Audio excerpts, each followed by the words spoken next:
Le roi marocain Mohamed VI est en Côte d'Ivoire depuis hier accompagné de plusieurs hommes d'affaires marocains. Un séjour mis à profit pour signer des accords bilatéraux dans plusieurs secteurs entre Abidjan et Rabat. Une pluie de projets économiques et de développement. Ouverture ce mercredi ici à Abidjan de la 6e conférence des ministres de l'économie et des finances et ceux en charge du plan du développement de l'Union africaine. En toile de fond, l'industrialisation au service de l'émergence de l'Afrique. On aura un invité pour parler des enjeux de la rencontre. Et puis la création d'un fonds d'aide financé par les collectivités locales françaises avec pour mission d'aider le Mali à gagner la paix après l'intervention militaire contre les groupes terroristes armés. Information donnée hier par le chef de la diplomatie française, Laurent Fabius. Voilà pour le sommaire. Bonsoir à tous. Merci de nous rejoindre sur RTI 1 et bienvenue dans le 20h. Le souverain chérifien Mohamed VI est arrivé en terre ivoirienne hier, accompagné de quelques membres de son gouvernement et plusieurs hommes d'affaires marocains. Un séjour mis à profit pour signer des accords bilatéraux dans plusieurs secteurs entre Abidjan et Rabat. La visite officielle de 48 heures a été sanctionnée par un communiqué final dont je vous propose ici la substance dans un compte-rendu d'Alvaras. Ce communiqué final révèle la signature de 6 accords. Le mémorandum d'entente entre les ministères des Affaires étrangères, l'accord sur l'encouragement et la protection réciproque des investissements, l'accord de coopération en matière de pêche maritime et d'aquaculture, l'accord relatif aux services aériens, la convention relative à la formation professionnelle dans le domaine du tourisme et l'accord en matière de protection civile. À côté de ces accords, il y a les projets d'accords dans les domaines de la coopération bilatérale. Et selon le ministre d'État, ministre des Affaires étrangères Charles Kofi Dibi, le président ivoirien Alassane Ouattara et le roi du Maroc Mohamed VI ont salué l'évolution de la réconciliation en Côte d'Ivoire avant d'aborder les questions relatives aux échanges économiques, à la coopération policière directe et à la question du Sahara marocain. À ce niveau, le président Alassane Ouattara a réaffirmé la position constante de la Côte d'Ivoire et souligné que l'initiative marocaine d'une large autonomie au Sahara constitue une solution idoine pour le règlement définitif de ce conflit. Sa Majesté Mohamed VI et le président Alassane Ouattara ont réaffirmé que le développement et le progrès ne peuvent être atteints sans la stabilité intérieure et sous-régionale. Ils ont reconnu la nécessité d'une coopération policière plus accrue pour lutter contre les nouvelles formes de criminalité, notamment le terrorisme, la cybercriminalité et la piraterie maritime. Les deux délégations se sont engagées à renforcer leur coopération dans les domaines ci-après: commerce, industrie, eau et forêt, ressources animales et halieutiques, mines, pétrole et énergie, transport, éducation, culture et francophonie, promotion de la jeunesse et sport. Au niveau de la coopération régionale et internationale, Sa Majesté Mohamed VI et le président Alassane Ouattara se sont réjouis du rôle positif joué par la CEDEAO dans le règlement des conflits en Afrique de l'Ouest. Au plan international, Sa Majesté Mohamed VI et le président Alassane Ouattara se sont félicités de leur convergence de vues sur les questions multilatérales et ont convenu d'harmoniser davantage leur politique au sein des instances internationales et des organisations régionales et sous-régionales. Toujours selon le ministre des Affaires étrangères Charles Kofi Dibi, le roi Mohamed VI a soutenu que sa visite en Côte d'Ivoire contribuera assurément à renforcer davantage les relations entre la Côte d'Ivoire et le Maroc. Il a enfin adressé une invitation au président Alassane Ouattara à effectuer une visite officielle au Maroc, invitation acceptée et dont la date sera fixée par voie diplomatique. Après le ministère des Affaires étrangères, rendons-nous au palais des congrès de l'Hôtel Ivoire, lieu du dîner accordé par son Excellence Alassane Ouattara au souverain chérifien, Sa Majesté Mohamed VI, roi du Maroc et à sa délégation. Ultime occasion pour le chef de l'État ivoirien et le souverain du royaume chérifien d'exalter l'excellence des relations entre le Maroc et la Côte d'Ivoire, nous dit Viviane Haïm. Alassane Ouattara, Mohamed VI, deux dirigeants désireux de recréer à leur tour une amitié forte entre leurs deux pays. Au cours du dîner officiel offert mardi soir au Palais des Congrès de l'Hôtel Ivoire, en l'honneur du souverain marocain, le souvenir des pionniers du rapprochement entre les deux pays, le roi Hassan II et le président Houphouët-Boigny, a été évoqué à plusieurs reprises. Les deux dirigeants ont porté des toasts à une coopération accrue, tant au plan économique qu'au plan stratégique entre leurs deux pays. Le président de la République, Alassane Ouattara, a exprimé sa reconnaissance pour la participation du Maroc au contingent des forces de maintien de la paix de l'ONUCI. Sa contribution dans la lutte contre le terrorisme et la résolution de la crise au Mali. Et sur le plan éducatif, il a souligné la solidarité du Maroc à travers les nombreuses bourses d'études octroyées à des centaines de jeunes Ivoiriens. Le président de la République a aussi salué la participation de la communauté marocaine au développement économique et culturel de la Côte d'Ivoire, avec notamment la présence de grands groupes marocains dans plusieurs secteurs de l'économie ivoirienne. Banque, cimenterie, construction, etc. Il a souhaité un accroissement de l'investissement marocain en Côte d'Ivoire. Votre visite en Côte d'Ivoire restera gravée dans les annales de l'histoire de nos deux pays. Elle est un témoignage éloquent de la qualité des liens historiques qui unissent nos deux nations depuis l'ère des pères fondateurs de nos États modernes, que sont votre défunt père, Sa Majesté le roi Hassan II et feu le président Félix Houphouët-Boigny. La communauté marocaine en Côte d'Ivoire, elle représente plus de 3000 personnes qui partagent le quotidien de leurs frères et sœurs ivoiriens. Elle participe également au développement économique, social et culturel de leur pays d'adoption. J'aimerais profiter de votre présence, Majesté, pour remercier tous nos frères et sœurs marocains et leur dire qu'ils sont chez eux en Côte d'Ivoire. La Côte d'Ivoire, qui a fait le choix de la paix, malgré le conflit post-électoral, est aujourd'hui en chantier. Notre ambition est de devenir un pays émergent à l'horizon 2020.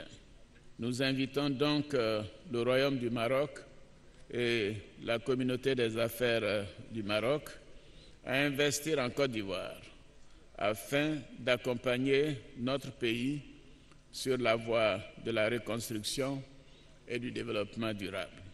Le roi Mohamed VI a traduit de son côté l'affection et l'estime de son pays à l'endroit de la Côte d'Ivoire. Il a émis le souhait que le Maroc et la Côte d'Ivoire approfondissent sur des bases renouvelées la coopération qui les lie depuis de si longues années, coopération économique notamment.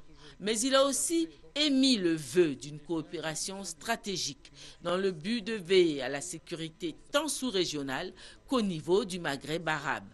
Et sur ce chapitre, il a félicité le président de la République pour ses efforts pour promouvoir la paix en Afrique.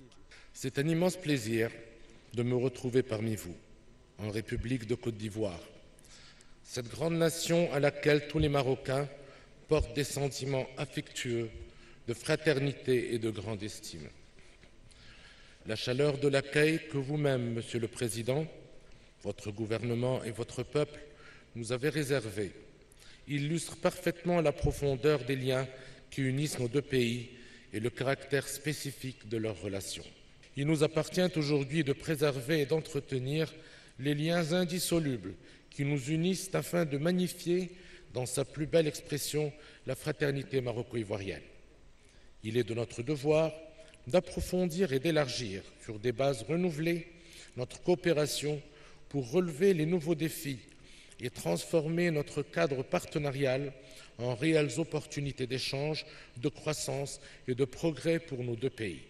Je relève avec satisfaction que depuis 2011, des institutions et groupes marocains s'installent et investissent dans votre pays, qui retrouve sous votre autorité les chemins d'une croissance soutenue.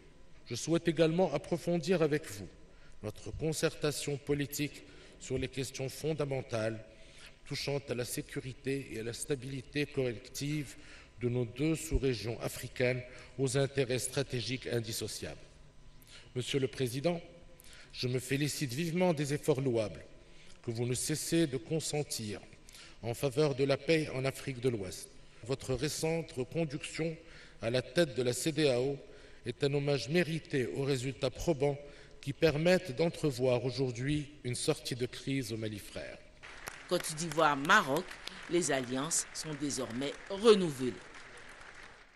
Ce sera certainement l'une des dernières articulations de sa visite officielle en Côte d'Ivoire. Le roi Mohamed VI a reçu en audience ce mercredi le président de l'Assemblée nationale de Côte d'Ivoire, Guillaume Soro, témoin de ce tête-à-tête. Alvorassa.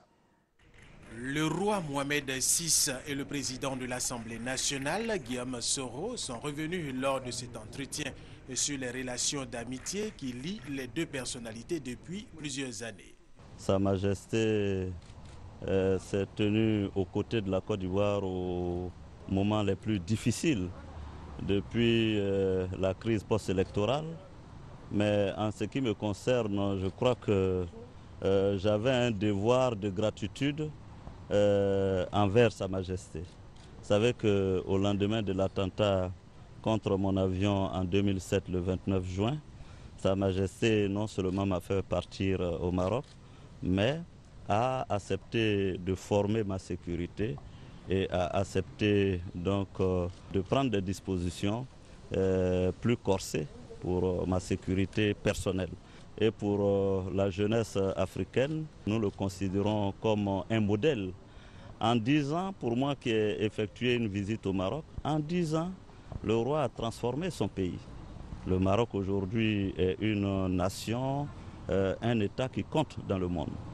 Avec l'autorisation du souverain marocain, les parlementaires ivoiriens et marocains vont renforcer leur coopération. Et pour rendre cette coopération effective, des visites de travail vont être effectuées les mois à venir par les députés ivoiriens et marocains dans les deux pays. Avant cette rencontre aujourd'hui avec le roi Mohamed VI, le président de l'Assemblée nationale Guillaume Soro était en visite à Kinshasa, en République démocratique du Congo. Il s'y est rendu à l'invitation de son homologue congolais pour prendre part à l'ouverture de la session parlementaire du mois de mars, tribune qui a permis à Guillaume Soro de partager sa conception du panafricanisme. Il a aussi revenu sur la crise post-électorale ivoirienne. Le point avec Victorine Yaoyobwe.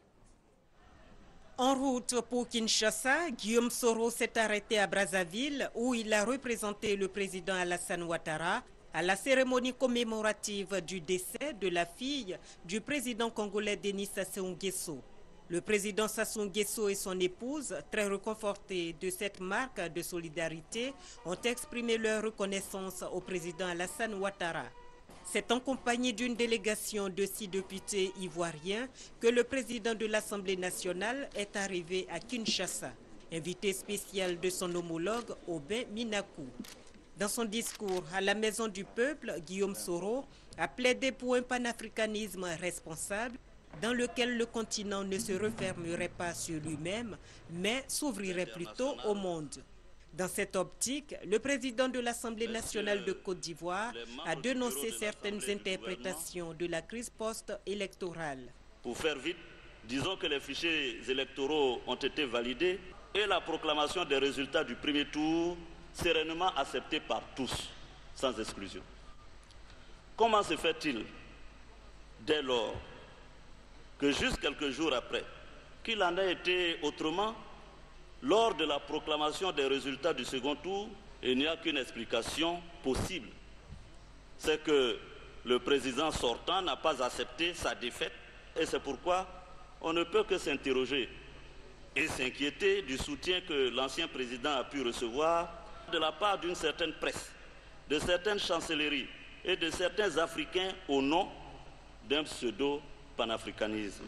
La délégation ivoirienne a été reçue successivement par le président de l'Assemblée nationale congolaise Aubin Minakou et celui du Sénat Kendowa Dondo.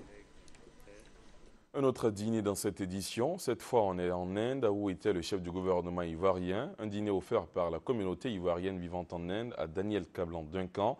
Opportunité pour les Ivoiriens de l'Inde d'exposer leurs préoccupations à leur Premier ministre, qui, lui, en retour, a promis des dispositions à leur endroit.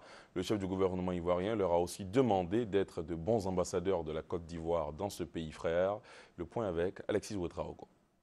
En marge du 9e conclave des affaires Inde-Afrique, le Premier ministre ivoirien a honoré un dîner que lui a offert la communauté. Une occasion pour les étudiants de présenter leurs préoccupations au chef du gouvernement. Invité au pupitre des allocutions, Daniel Kablan-Duncan a fait le point à la communauté des avancées en Côte d'Ivoire, tant sur le plan de la relance économique, des travaux engagés, que sur le point de la réconciliation. Aujourd'hui, les Ivoiriens apprennent à revivre dans la cohérence, dans la cohésion et l'unité nationale. Le vivre ensemble du président Alassane Ouattara est donc en marche.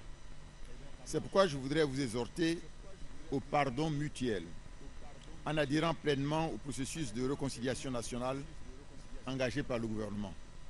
Il ne faut pas seulement que ça se fasse à Abidjan, mais il faut aussi que ça se fasse partout où les Ivoiriens se trouvent, et singulièrement donc à l'étranger. Il les a exhortés à être de bons modèles dans ce pays frère d'Inde.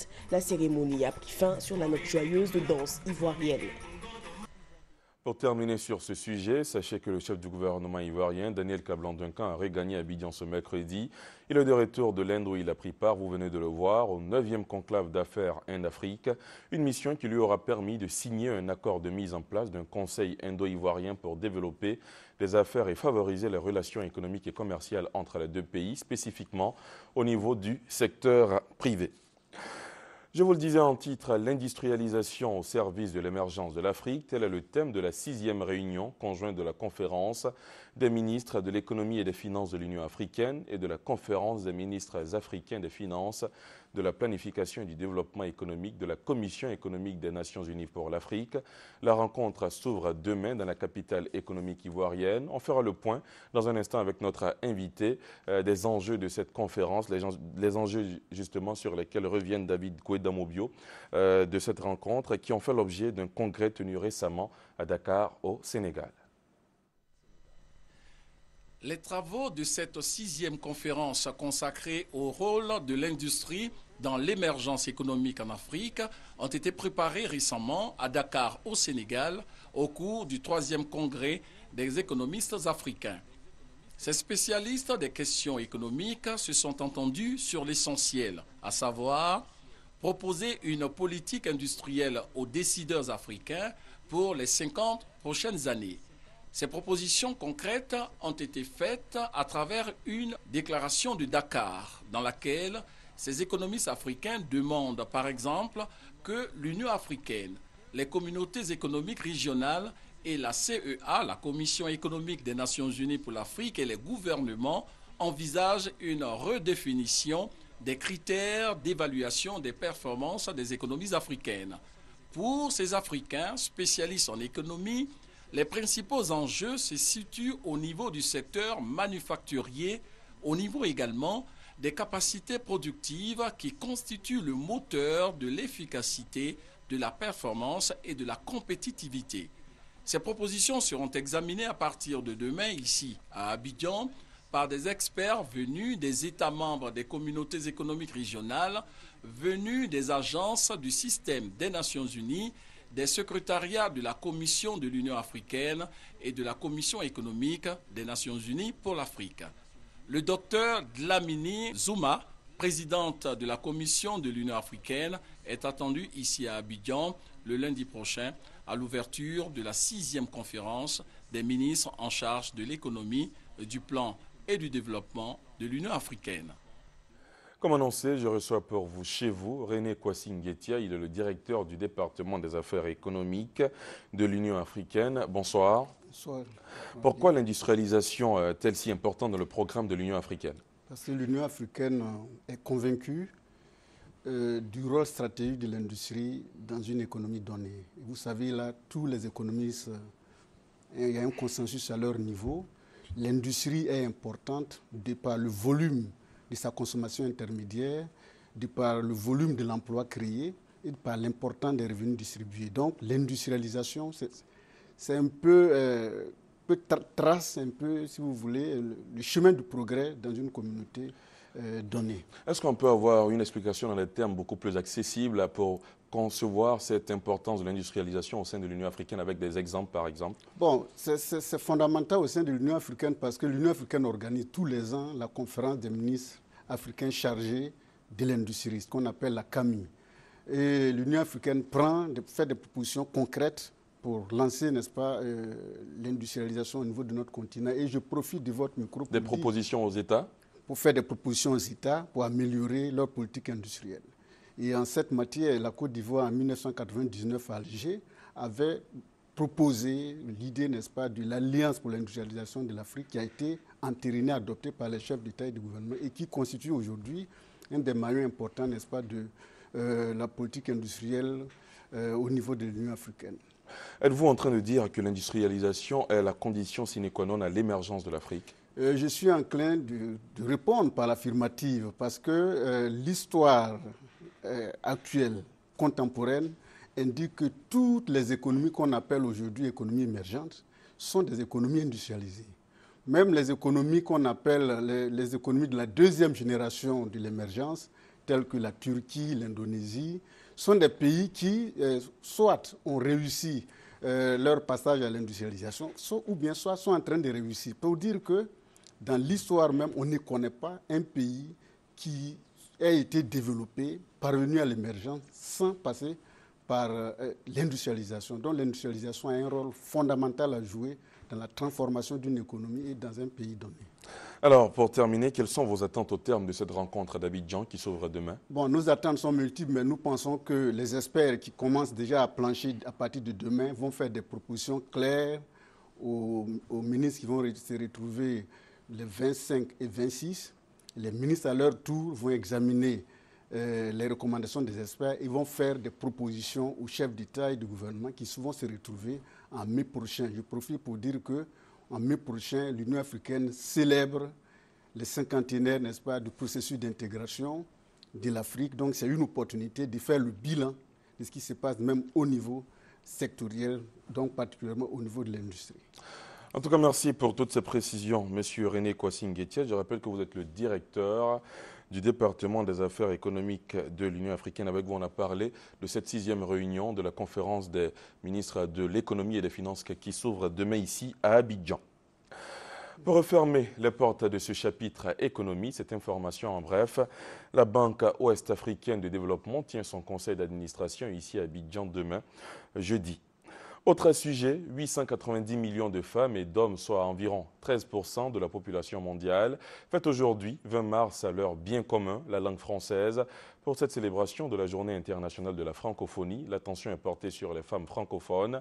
En Côte d'Ivoire, l'Agence ivoirienne de coopération francophone a retenu comme thème le nouveau visage de la francophonie. Le démarrage des festivités a eu lieu ce matin à l'université Félix Houphouët à Boigny. Les précisions sont signées Marie-Laure Ongoran. Journée internationale de la francophonie. 56 pays ayant en partage la langue française célèbrent l'événement ce 20 mars. La Côte d'Ivoire en fait partie. Plus d'une semaine de festivités pour célébrer la francophonie. Le thème national retenu, le nouveau visage de la francophonie. Il s'agit d'engager une réflexion sur les différentes mutations dans le monde francophone. La maîtrise de la langue française passe déjà par une bonne formation des enseignants. Il y a 10 centres de lecture et d'animation culturelle qui vont être mis en place au nord de la Côte d'Ivoire en liaison avec les différentes communes, avec les collectivités locales. Comment maîtriser le français? Les organisateurs y ont pensé avec les lauréats du concours national de dictée qui préconisent des méthodes. Je pense que pour mieux apprendre le français, il faut beaucoup lire, s'intéresser plus à la littérature et aller sur Internet pour pouvoir apprendre le maximum de mots. Pour ce qui est personnel, j'écoute beaucoup la radio, en particulier les informations. Je regarde beaucoup la télé. Ce qui est sur l'actualité du pays, je lis beaucoup. Je regarde les mots nouveaux dans le dictionnaire. Projection de films, forum de la jeunesse francophone, concours national de dictée, autant d'activités qui ont rythmé l'édition 2013. Par ailleurs, la Côte d'Ivoire a été retenue pour organiser le 8e jeu de la francophonie en 2017. En santé, je vous propose maintenant d'aller à la découverte du glaucome, une maladie des yeux qui touche près de 300 000 personnes en Côte d'Ivoire. La pathologie a été au centre du congrès des ophtalmologues de l'Afrique de l'Ouest. Les travaux se sont déroulés ici à Abidjan et ont porté sur la prise en charge de la maladie, le glaucome. Victorine Yaoyobwe. Elle est comédienne et conteuse. Amouin s'est révélée au grand public grâce à la série Ma famille. La vie de cette artiste a basculé un jour de novembre à cause du glaucome. J'ai été réveillée par une forte migraine qui traversait la tête jusqu'aux yeux. Ça me faisait tellement mal que je me suis rendue à l'hôpital. Il a fait des examens et puis voilà, il a dit que je souffrais du glaucome. C'est la vue qui a considérablement baissé. Je n'arrive plus à lire, ce n'est pas écrit que je vais pouvoir le faire. Me déplacer est difficile parce que tout me semble creux. Quand je marche, je pense que je tombe dans des trous. Le glaucome est incurable. On ne peut par contre arrêter sa progression si la maladie est découverte assez tôt. Mais faute de moyens, Amouin n'a pas pu suivre le traitement. 90 000 francs l'ordonnance et les champs visuels y compris chaque mois. Mais là, c'est pas mince. Comme Amouin, près de 300 000 personnes sont affectées par le glaucome en Côte d'Ivoire. Le seul moyen de sauver la vue de ces personnes, c'est le diagnostic précoce et la baisse du coût du traitement. Et surtout, les spécialistes présents au 9e congrès des ophtalmologues de l'Afrique de l'Ouest, qui s'est tenu ici à Abidjan, conseillent aux populations de se rendre chez le médecin en cas de problème d'yeux. Dans l'actualité africaine, le soutien de la France au Mali réaffirmé. Le chef de la diplomatie française, Laurent Fabius, a annoncé hier la création d'un fonds d'aide financé par les collectivités locales françaises, avec pour mission d'aider le Mali à gagner la paix après l'intervention militaire contre les groupes terroristes armés. Reportage. 6 mois pour réussir la paix et la reconstruction du Mali, tel est le défi que se sont lancés les collectivités locales maliennes et françaises réunies mardi à Lyon. Une ville qui entretient depuis 30 ans une coopération avec Tombouctou. Près de 200 communes maliennes sont jumelées ou travaillent régulièrement avec des villes françaises. Même durant la crise, cette coopération s'est le plus souvent poursuivie. Les collectivités locales françaises, en réalité, sont nos partenaires de longue date. Et ces collectivités ne nous ont jamais quittés. Pendant la crise, elles étaient là à nous soutenir. On échangeait, on venait ici en France, ils partaient à Bamako pour ceux qui peuvent aller à Bamako. Depuis des décennies, les villes et les régions françaises partagent leurs compétences en matière d'accès à l'eau et à la santé avec leurs homologues maliennes. Elles sont donc aujourd'hui bien placées pour aider à rétablir rapidement les services de base, systématiquement détruits par les djihadistes avant leur départ. Nous pouvons aider nos collègues des collectivités locales maliennes, notamment sur les services de base. C'est essentiel, c'est-à-dire l'eau, l'assainissement, la santé. L'état civil, si on veut des élections, dans quelques mois, encore faut-il avoir un état civil propre, une liste électorale propre. Les ministres français et maliens des Affaires étrangères qui ont rejoint la conférence dans l'après-midi ont insisté sur l'élection en juillet d'un gouvernement légitime, une condition présentée comme absolument nécessaire à la réconciliation du pays et à la reprise de l'aide internationale. Au Mali, tous ensemble, nous sommes en train de gagner la guerre et qu'il nous faut maintenant, tous ensemble aussi, gagner la paix grâce à la transition politique et au développement. Une grande conférence internationale des donateurs se tiendra le 15 mai à Bruxelles. Elle réunira tous les acteurs de la reconstruction du Mali afin de dégager les moyens financiers nécessaires à l'organisation des élections et à la relance de l'économie malienne. Le président américain Barack Obama est arrivé aujourd'hui à Tel Aviv pour sa première visite officielle en Israël. Un voyage de 3 jours dominé par la crise nucléaire iranienne et les négociations de paix israélo-palestiniennes. L'avion Air Force One du président américain a atterri ce jeudi vers midi GMT à l'aéroport Ben Gurion de Tel Aviv. Barack Obama, descendant seul de l'appareil, a été accueilli par le Premier ministre Benjamin Netanyahou, le président Shimon Peres, qu'il a qualifié d'ami, et l'ambassadeur des États-Unis en Israël, Dan Shapiro, échangeant une accolade avec les 3 hommes. Dans une brève allocution, le président israélien Shimon Peres a salué le soutien inébranlable de son homologue américain Barack Obama envers Israël. Retour en Côte d'Ivoire et j'en viens à ce fait insolite. La scène se déroule à la case d'Abobo, au nord d'Abidjan, près de l'université Nangui-Abrogwa. Depuis 10 jours, un camion transportant un fuselage d'avions est immobilisé sur le site de la casse, ce qui fait de l'endroit un site touristique provisoire. Véritable occasion pour qui n'a encore jamais vu de ses yeux à quoi ressemble en vrai un avion de se faire une idée. Rassurez-vous, vous saurez comment et pourquoi ce Boeing a atterri à Abobo au lieu de faire sa chute dans un aéroport. C'est avec Francis Boifo. La casse d'Abobo transformée en un aéroport de fortune depuis 10 jours. En tout cas, c'est ce que l'on peut dire le temps que va durer ce fuselage d'avions immobilisé sur un camion remorque près de l'université Nangui-Abrogwa d'Abobo. Un avion à la casse d'Abobo, c'est une première. Comme je n'ai jamais vu. Au plus j'ai vu, il faudrait même faire ça me plaît. C'est pour aller où avec ça? Interrogation, curiosité et étonnement. Voilà ce que suscite la présence de cette partie d'avion dans les rues d'Abobo. On nous a contactés pour qu'on puisse aider l'aéroport d'Abidjan à pouvoir enlever les épaves d'avions. Nous sommes portés garants de pouvoir les aider. Nous sommes arrivés ici confrontés à l'obstacle des hautes tensions. On ne peut pas dépasser à cause des charges électriques qui sont à l'intérieur.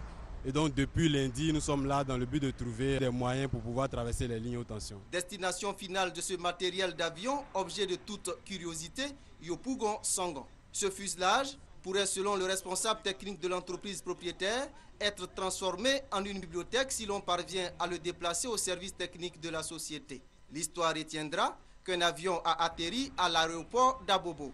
Que dis-je, à la casse d'Abobo. Pour terminer le rappel de cette information, l'industrialisation au service de l'émergence de l'Afrique, tel est le thème de la 6e réunion conjointe de la conférence des ministres de l'économie et des finances de l'Union africaine et de la conférence des ministres africains des finances, de la planification et du développement économique de la Commission économique des Nations unies pour l'Afrique. La rencontre s'ouvre demain dans la capitale économique ivoirienne. Fin de cette demi-heure d'information. Merci de l'avoir suivi. L'information se poursuit sur notre site internet www.rti.ci. À demain 20h. Bonsoir.